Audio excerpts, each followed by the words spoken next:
Okay, so today we're going to start, and you can turn in your the book to page 49, I think it is, the Sum and Difference Identities.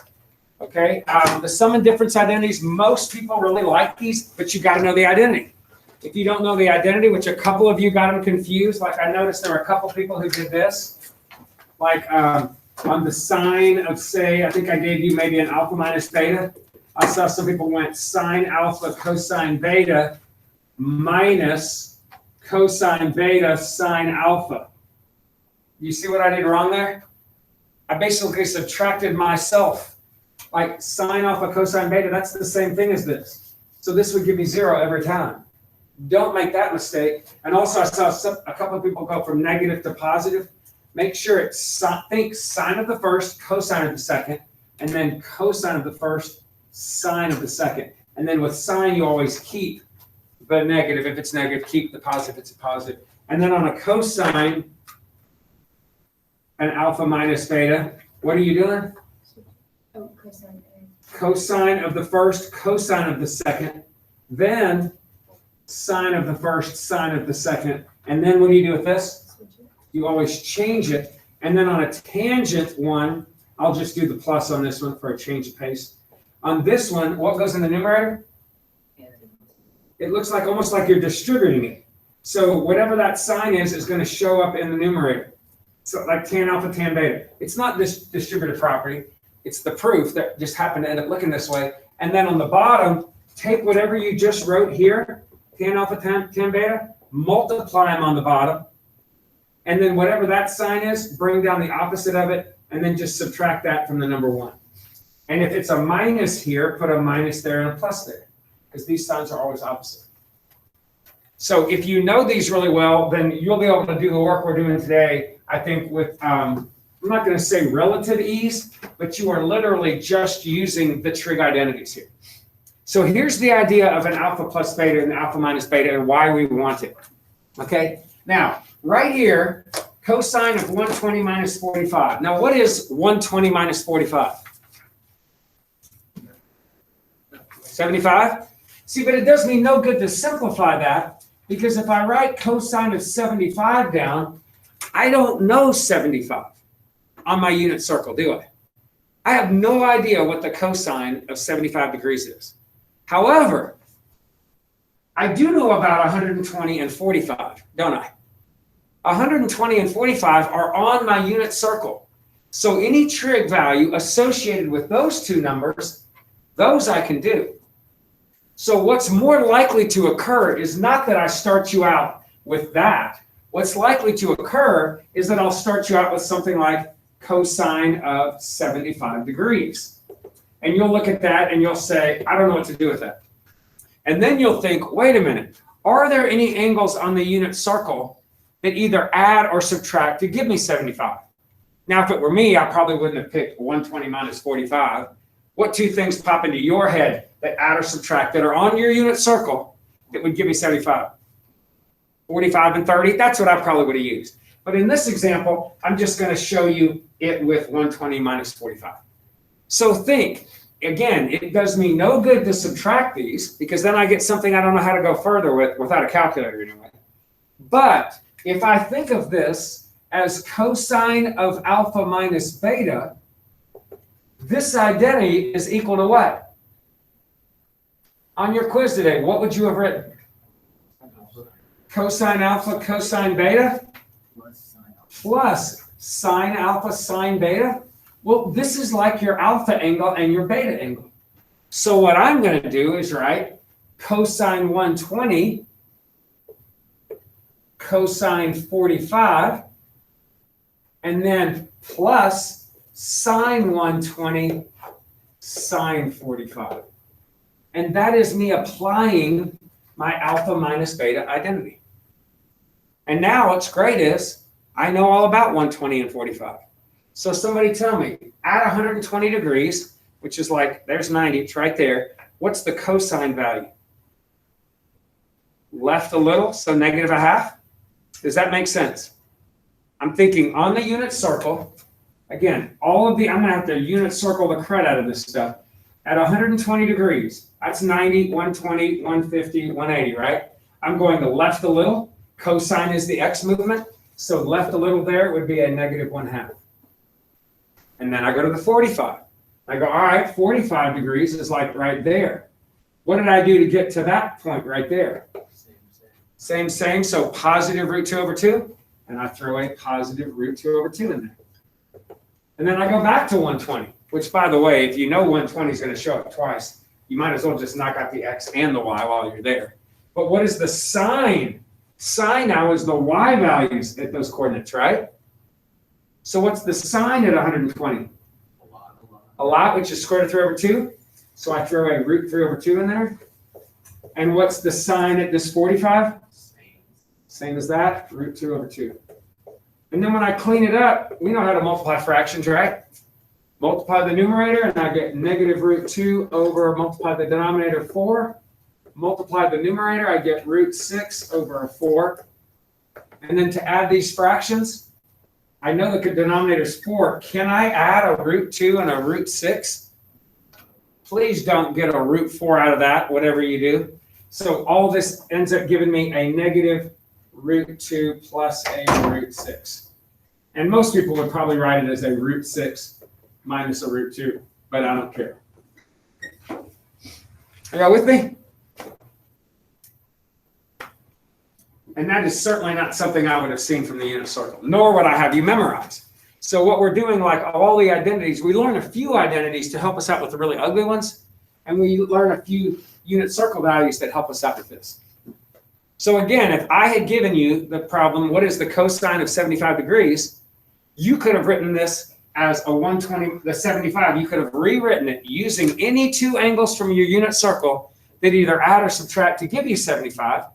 And if you were able to do that, then you can use your identity to break all this up. Now, what I still see people do at the very beginning when they're learning this, rarely on test day, but occasionally at the beginning, they look at this and they think, I still don't understand why you can't distribute that. Well, if I did distribute that, you would get cosine of 120 minus cosine of 45, wouldn't you? Right? Which there is no distributive property there, because remember, the distributive property says if you have a number out front, you could multiply that number in. But cosine's not a number, it's just telling you to use a ratio. So it's not a number you can multiply in. And if I tried to do this, you would end up with a negative 1/2. Right there, you'd end up with a square root of 2 over 2, and you would get this value. Right? Now that's true, this is this. But you can see they're not the same, right? And if I were to type that in my calculator, I'm going to get a decimal. And if I type these two fractions in my calculator, the decimal I get in my calculator is going to match this one. It's not going to match this one. So even though I'm making you do this, I'm just doing this to show you that there is a difference, obviously, in using this identity, which is correct, and distributing it in and doing this garbage. All right? So I'm going to scroll down to number 3 using this same mentality. Somebody help me out with sine at 45 degrees. So, sine at 75 degrees. Clearly, 75 degrees is not on your unit circle. Oh, and by the way, if you're wondering, well, what if you gave me like 73 degrees? Well, if I give you 73 degrees, you got no hope of doing that without a calculator. I mean, you might be able to pull out some approximations and use Newton's laws of approximating and get a little calculus involved. But with what you know, there's no way you could do most of the angles in the world. But there are certain angles I'll give you which will have two numbers that add or subtract from the unit circle. So we should be able to simplify. But yeah, if you run into something that's sine of 73, you circle it up and be done. You end up with like sine of 10 degrees, circle it. I mean, you can search all day. You're not going to find two angles on your unit circle that add or subtract to give me 10 degrees. So you're kind of stuck, right? But most of what, so if that happens, just stop. And you'll see that a little bit on this classwork today. But most of the time, you're going to have something that you can use the unit circle with. So check out number 3. Anybody got any ideas? So you're breaking 75 down into 45 and 30. And I think that's a great idea. By the way, every now and then I'll have somebody go, why can't you use 60 and 15? Well, you can. The problem is Do you really want 15 to show up in your identity? Because I don't know anything about 15 degrees. So I could use 74 and 1 in this identity. But again, 74 and 1 don't show up on the unit circle. So we're looking for unit circle values that can help me here. Y'all with me? Okay, so check it out. What is the sign of alpha plus beta definition? So it's the sine of the first, then what? Cosine of the second. Yeah, times, correct. And then plus cosine of the first and sine of the second.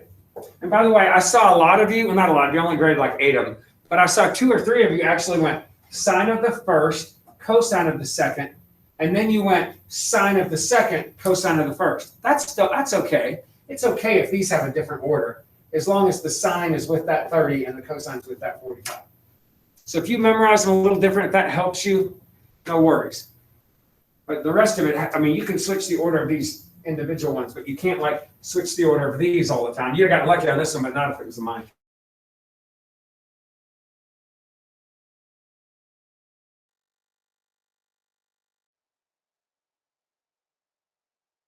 Whole thing with root 2 over 2, and the cosine at 45 is the x value, and that is also a root 2 over 2. And then at 30 degrees, what's the cosine value? Cosine at 30 over a lot. So negative square root of 3 over 2. I'm sorry, positive square root of 3 over 2. Are y'all with me on that? 30, you're going over a lot and then up a little. So the sine is a half. And then you just drop the plus down. And again, you get this root 6. If you really want to save a step, you know they both have a 4 on the bottom. So go ahead and put the 4 down there and go root 6, root 2, add them together. And you're going to see a lot of that root 6 and that root 2, and you're just going to see negatives in different spots. You're going to see a lot of that on the work that we do. Now, what about number 4? It's clearly not on my unit circle, because what are the only denominators that show up for radian values on my unit circle? 2, 3, 4, and 6, right? Or whole number values like pi or 2 pi. So clearly, if it's a 2, 3, 4, 6 on the bottom, I'm not getting anywhere with this 12. Now, there's better ways to do this. Like if it were me and I was given that on the test, I would do a half angle identity. We're going to learn those day after tomorrow. Okay? But I put it up here to show you that, because it's kind of hard to tell. This angle is actually a something over a 3 plus a something over a 4. And when you added that angle over a 3 plus the angle over the 4, it gave you a 12 when you found the common denominator. But it's really hard for me to see that. And it might be hard for you to see what those two angles were. So one thing you could do is change the radian measure into a degree measure. And then you can look at it, and it'll look more like this, and it'll be easier to tell what you could use. Are y'all with me on that? Now, do y'all know how to change a radian to a degree? Y'all remember stoichiometry? Okay, how do you change like miles to inches or inches to miles? You multiply by a fraction where the units for the inches and the miles or whatever represent the same thing, right? Like if I wanted to go inches and feet, I would use 12 inches over 1 foot. If I wanted to go seconds and minutes, I would go 60 seconds over 1 minute, right? Well, if I want to go radians and degrees, do you know a radian measure and a degree measure that are the same? Pi and 180 are probably the easiest two to use, but I could use 360 and 2 pi. I could use pi over 2 and 90. But if you really think about why would I want to use something that I have to reduce, and why would I want to use fractions? So the best one to use is pi and 180 because they represent the same thing. So if I'm trying to get rid of a radian, I'm going to take this angle and multiply by 180 degrees over pi. And when I do that, pi's cancel. 12 goes into 180. What, 115 times? And then I can multiply that 15 times that right there, and I get what? 195? So I just converted that angle to 195 degrees, which is not on my unit circle. However, Can you look at 195 and find two angles on your unit circle that would either add or subtract to give me that? And if you can, what would you use? 150 and 45? That's probably where I would have gone. But there's all kinds of them, right? I mean, I could have used 225 and subtract a 30 from it, right? I mean, there's all kinds that add or subtract to give me that. But I probably would go 150 plus a 45. And I'm going to be honest with you, anytime I see a 5 at the end, I just go 45 plus what? It's just easier. Or 45 minus what? Like in the event it was like 15 degrees, I could go 45 minus 30. So I know there's a 45 involved in there somewhere, right? So he said 150 plus a 45, so let's do that. Now I'm going to go ahead and tell you, these aren't any fun to simplify. The tangent of alpha plus beta is something you would love to avoid at all costs on your test, and I'll show you how to avoid that with a half angle identity. All right, it's super easier. It's so much easier. This is going to take me like 7 or 8 steps of ugly algebra and simplifying. Okay, so when I'll point that out when we get to half angles in a couple days. I'll go, and I want you to remember this moment. I want you to remember, I'm going to say something like, remember how ugly that alpha plus beta tangent problem was from a couple days ago? And you're going to go, yeah. And I'm like, now look how easy this simplifies. And you'll see it and you'll go, oh, and you won't even have to do this. You won't even have to change it to a degree. So check it out. Using my alpha plus beta identity, what would you do? What is tangent of alpha plus beta? It is tangent of the first plus tangent of the second. So it's like I just distributed it in on the numerator, right? And then on the bottom, 1 minus tangent of those two multiplied together. So great start. Now what? Well, yeah, so let's go to the unit circle. Here I am. I'm at 150 degrees. Now what do I do at tangent of 150?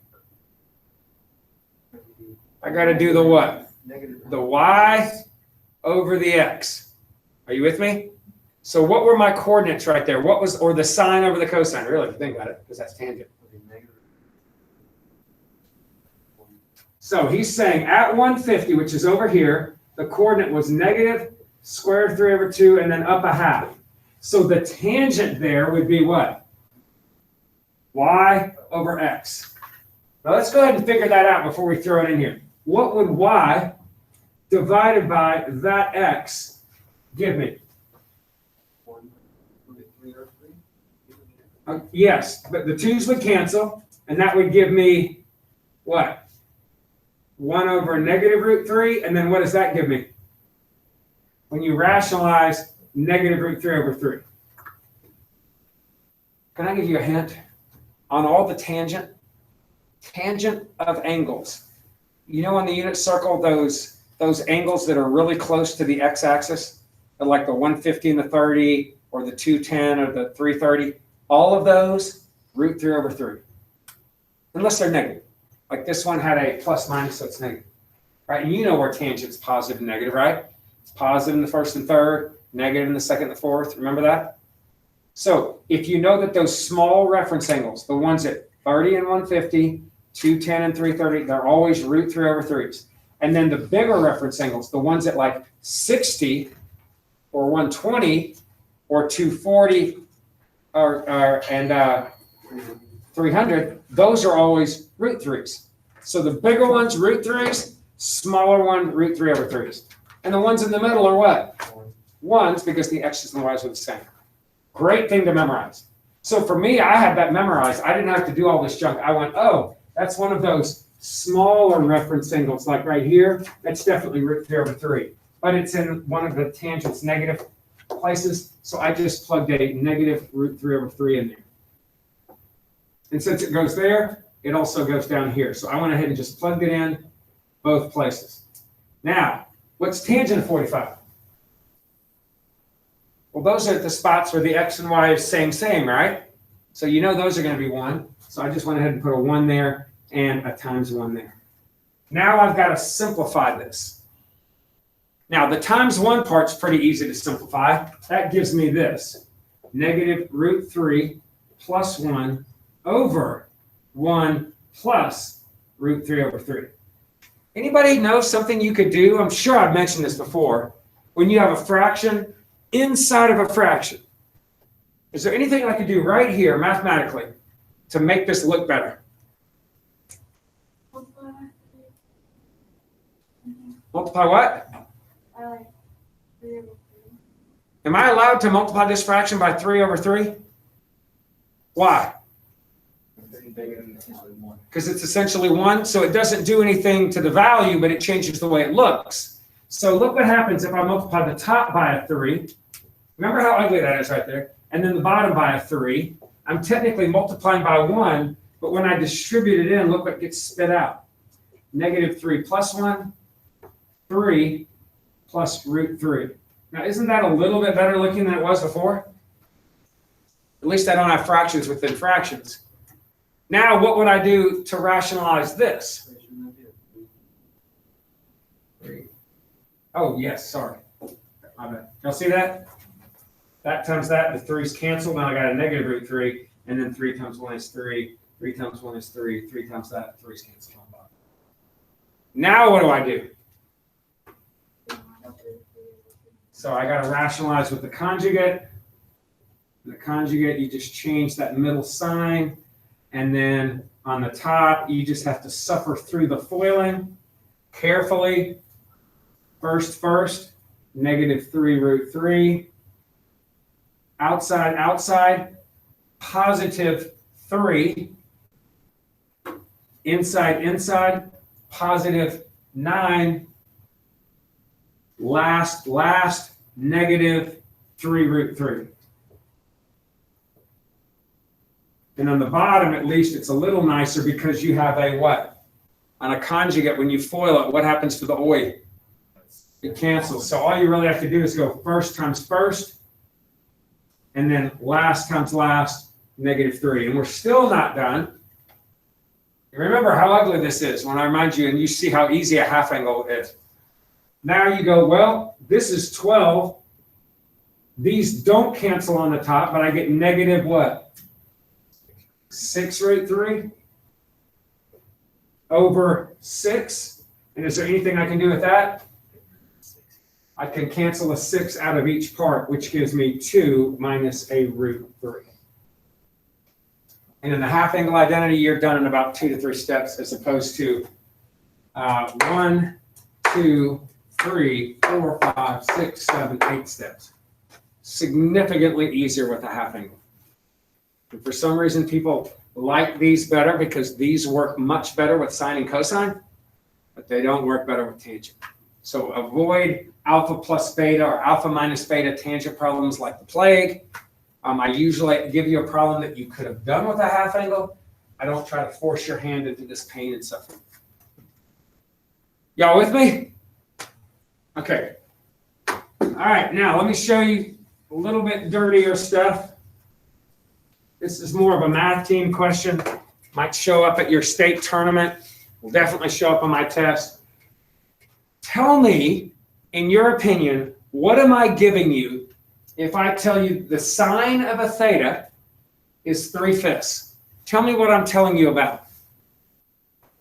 What am I saying? Hypotenuse is 5 long and the opposite angle or opposite side is 3 long. So because sine of an angle means opposite of hypotenuse, I'm essentially giving you 2 sides of a triangle with an angle that has a theta, right? Now, what else am I telling you about theta? I'm telling you that it lies where? 90 to 270? 90 straight up, right? 270 straight down? So that would mean that this angle right here for theta, I'm going to go ahead and draw a picture of this. That means they're telling you that the angle has to be between 90 and 270. But what do you know about sine? Sine is always positive where? You see that sine is positive right here? It's always positive in the first and second. So where should I draw this triangle if it's positive in the first and the second, but they're telling you the angle has to be in the second or the third? It would have to occur in the second. Are you with me on that? I mean, think about it. How could I even draw this triangle? Like if I were to try to draw it here, and you said, well, the opposite is 3, and the hypotenuse is 5, that doesn't even make sense because what is 3 doing there? It's going down. I can't even do that there, right? So this tells me, this information is designed to help you think a little bit and go, okay, the only way that these are both positive and in this place are to be in the second. So I draw my picture in the second. There's my angle. I'm going to make a triangle out of it. And the sign of this angle is opposite over hypotenuse. Now that makes sense because I'm going up 3, and a hypotenuse is always going to be positive because a hypotenuse is a length. It doesn't really show up or down, left or right direction. It's at a diagonal. Y'all seeing that? So don't ever try to put the negative on the hypotenuse. Now with Pythagorean theorem, can you figure out this value? Careful. -4. So I could look at that and go, okay, I know about right triangles. That's the angle, but I'm thinking about the angle like it's right there, right? So I could say, all right, if 5 squared is 3 squared plus x squared, when I solve, I get 16, but when I square root it, I get x equals plus or minus 4. And you have to decide which one is it. Oh, I'm going left. Oh, it's -4. So this is what I know about theta. Now, what does this tell me? This tells me a bunch of junk about what? Angle beta. Well, let's draw that. What is it first telling me? I'm sorry, what is it first telling me? Talk to me. The cosine of the angle is -1/4. So that means there's some triangle out there, right? Whose adjacent side is -1 and whose hypotenuse is 4. Wait a minute, if the adjacent's -1, which direction must I be going? I must be going left. Okay, now I could go left and up or left and down. I could be in either one of these. Oh, wait, what does that say? The angle has to be between 0 and 180. Well, if cosine is negative, there it is, negative, it's always negative in the second and the third. But if the angle has to occur between 0 and 180, again, where must this be? And that's just a coincidence that I had second on both of these. So I'm going to come in here and I'm going to draw another angle for beta. And I'm going to drop down a little altitude. And I'm going to go, the cosine of that beta is adjacent over hypotenuse. Now, can you use Pythagorean theorem to find that missing y value? Let's see. 16 equals y squared plus -1 squared. So I get y squared equals 15. And when you square root it, what do you get? Plus or minus root 15. Which one are you going to use? Positive this time because I'm going up. So I use root 15 there. But you have to decide which one it is. That's your call. All right, now why did I do all this? Because you know what I really asked you in this problem? I said that there's some mystery angle. That's the difference of those two. Now the problem is, I don't know what theta or beta are. So how on earth could I subtract them if I don't even know what they are? I can't, is the answer to that. And if I can't find the angle, how am I going to find the sine of it? Well, the answer is I can't. So what I do is I pull out my identity, and what is the sine of an angle minus an angle equal to? What is it? Sine of angle minus angle. Sine of the first, cosine of the second, keep that, and then cosine of the first, sine of the second. Isn't that what the identity is? Well, here's the great thing now. Now, I don't need to know theta minus beta. All I need to know is about theta and beta. And I have two pictures helping me. So what is the sine of this angle that you see right now? Opposite over hypotenuse. Now that I already knew. So I can just plug that in. Now I'm asking about the beta. Let's jump over here to the beta. What is the cosine of this beta? Well, looking at my picture, -1/4. Now that I happen to already know. But I can plug that in. But the next two I do not know. without these pictures. What is the cosine of that theta? -4/5. I can plug that in. And what is the sine of the beta? √15/4. And then to clean this thing up, well, you can see right here, both denominators are going to be a 20. So I'm just going to put a 20 on the bottom. And 3 times -1 is -3. And a negative times a negative is a positive. And 4 times √15 is just 4√15. And I can't add those together. So you were just able to find the sine of the difference of two angles. And you didn't even know what the two angles were. And you were able to do that by drawing pictures of what you knew about the theta and the beta. You drew pictures and used those pictures to answer the question on your alpha minus beta identity. You seeing it? Hold on to that. And then we're going to run through a couple of these. Number 9 is really just like what we just did. But let's look at 6, 7, and 8. Now, on 6, 7, and 8, do you recognize these things? No, before I even say that, is there any way I'm going to do sine of 230 here or cosine of 230? I don't know. Do you know 2 unit circle values that add or subtract to give me 230? You can look. There aren't any. But does this look like an identity of yours? Now, if you don't know your identities, it's not going to jump out at you.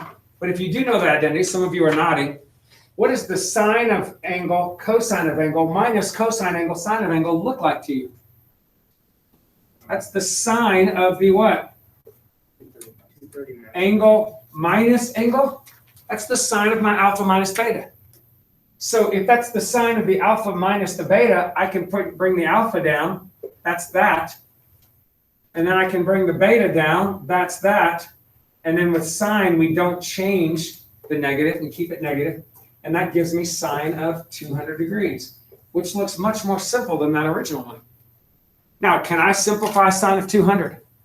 Sadly, no. There are not 2 unit circle angles that add or subtract to give me 200, so I just call it a day.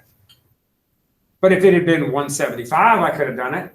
Or if it had been 75, I could have done it. So I might be able to go further had it been a better angle, but I just can't find 2 on the unit circle that add or subtract to give me that. And when that happens, we're done. Now, what about this one? Clearly, 140 and 80 are not on the unit circle. But does that look like an identity that you know? It should. This is a what? You can see that same angle there and there. Same angle there and there. What does this look like to you? A tangent of alpha minus beta? But what's your alpha and what's your beta on this? So the alpha is the 140, the beta is the 80, and what do you end up with? Oh, tangent of 60. That happens to be on my unit circle. And if you just learned what I showed you, what happens at 60, the really steep reference angles, what is the tangent of all those?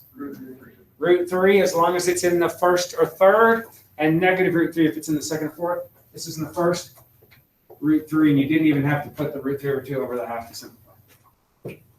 What about this one? Does that look familiar? And by the way, if it didn't, there's no way you're going to do cosine of 230 or cosine of 20, because you don't know those. But what does it look like? Cosine of alpha what? Minus the beta. So I'm going to take the alpha, the 230, the beta, the 20, right? Change the sign to a negative, and that gives me cosine of 210. Oh, wait. 210 is on my unit circle. So what is the x value at 210? Remember, at 210, I'm going over left a lot. So -√3/2. You seeing these?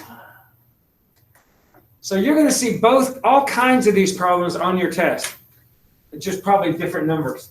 I'm going to skip this number 9 because it's a lot like number 5 or whatever we just did on the prior side. And I want to try to sneak in the next 5 minutes number 10. Now number 10 is a little different. It says solve. Find all the solutions. And notice I'm using radians in this. Okay, I know that because it says on that interval. So solve. Now we know solve is different than simplify. Solve means I want to know what x is. And x is like an angle. So what do you see here? Sine of angle plus sine of angle minus angle. Is there an identity maybe I could use to help me on this? What is it?